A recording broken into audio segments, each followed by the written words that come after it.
എമ്പുരാനെ എമ്പുരാനെ എമ്പുരാൻ എന്ന് പറഞ്ഞ സിനിമ മലയാളത്തിൽ ഇറങ്ങിയ സമയത്ത് മലയാള സിനിമാ ചരിത്രത്തെ തന്നെ മാറ്റിമറിച്ച സിനിമയാണ് എമ്പുരാൻ എന്ന് പറഞ്ഞത്.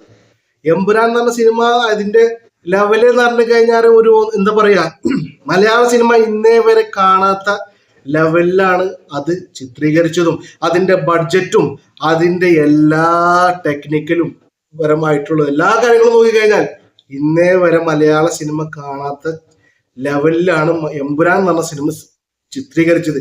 അതിന്റെ നിർമ്മാണം പൂർത്തിയാക്കിയത് അതിന്റെ മികവ് നിലനിൽക്കുമ്പോൾ തന്നെ ഇന്ന് മലയാള സിനിമയിൽ അതിനേക്കാൾ വേറെ ലെവലില് മാറ്റിമറിച്ച ഒരു ചരിത്രം കുറിച്ച ദിവസമാണ് ഇന്ന്, അല്ലെങ്കിൽ ഈ നടന്നുകൊണ്ടിരിക്കുന്ന ഈ ദിവസങ്ങൾ.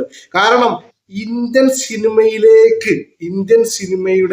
ആ ഹൃദയത്തിലേക്ക്, ഇന്ത്യൻ സിനിമയുടെ ആ പവറിലേക്ക് ഒരു മലയാള സിനിമ കയറിയിട്ടുണ്ടെങ്കിൽ അത് ഈ ലോക സിനിമയാണെന്ന് ഒരു സംശയമില്ലാതെ പറയേണ്ടി വരും. കാരണം വെറും 30 കോടി ബഡ്ജറ്റിൽ തുടങ്ങിയ ഈ നിർമ്മാണം കംപ്ലീറ്റ് ആക്കിയ ഈ സിനിമ, 30 കോടി കൊണ്ട് ഉണ്ടാക്കിയ സിനിമ ഇന്ന് 300 കോടിയിൽ പരം കളക്ഷൻ നേടിയിട്ടുണ്ടെങ്കിൽ അത് ഈ സിനിമയുടെ ഒരു പ്രത്യേക മുഖ്യ ഘടകമാണ്. ദുൽഖർ സൽമാൻ നിർമ്മിച്ച ഈ സിനിമ, അതുപോലെ തന്നെ മലയാളത്തിന്റെ പ്രിയ താരം Kalyani Priyadarshan lady super star എന്ന ലെവലിലേക്ക് എത്തി എങ്കിൽ ഈ സിനിമയുടെ പവർ ചില്ലറല്ല. ഇവിടെ സൂപ്പർ സ്റ്റാറുകൾ നായകന്മാരായിട്ട് ഒരു സിനിമ ഇറങ്ങി അത് ഇത്ര കോടി നേടി എന്നൊക്കെ പറയും.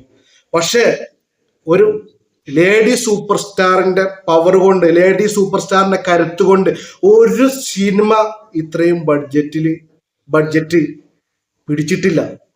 ഇത്രയും വലിയ ബഡ്ജറ്റ് ഒരു സിനിമയും എന്ത് ചെയ്തിട്ടില്ല, നേടിയിട്ടില്ല. അത് സത്യം തന്നെയാണ്. അപ്പോ പറഞ്ഞു കഴിഞ്ഞാൽ ഇനി വരാൻ പോകുന്നത് മലയാള സിനിമയിൽ ലേഡി സൂപ്പർ സ്റ്റാറുകളുടെ ആധിപത്യമാണ്. കാരണം അമ്മ എന്ന സംഘടന ഇപ്പോൾ മറിഞ്ഞു. ഇനി മലയാള സിനിമയും മറിയും എന്നാണ് പലരും പറയുന്നത്. ചിലപ്പോൾ ശരിയാവാം. കാരണം ഇതുവരെ മലയാള സിനിമ പറയുന്നത് സൂപ്പർ സ്റ്റാറുകളായ നടന്മാരുടെ പവർ കൊണ്ട്, ഫാൻസ് പവർ കൊണ്ട് എന്നൊക്കെ പറയുന്നുണ്ട്. പക്ഷെ പലരും പറയുന്നത് എന്താണ്, ഇനി വരാൻ പോകുന്നത് മലയാള സിനിമ അടക്കി വാഴാൻ പോകുന്നത് ലേഡി സൂപ്പർ സ്റ്റാറുകളാണെന്നും. ശരിയാണോ തെറ്റാണോ എന്ന് എനിക്കറിയില്ല. പലരുടെയും അഭിപ്രായങ്ങളും പലരുടെയും വിലയിരുത്തലുകളുമാണ് ഇന്ന് നാം കണ്ടുകൊണ്ടിരിക്കുന്നത്. അപ്പൊ മലയാള സിനിമയ്ക്ക് ഇനിയും ഒരുപാട് ഉയരങ്ങൾ ഉണ്ടാവട്ടെ എന്ന് ആശംസിച്ചുകൊണ്ട് ലോക ചാപ്റ്റർ 2 നമുക്ക് കാത്തിരിക്കാം.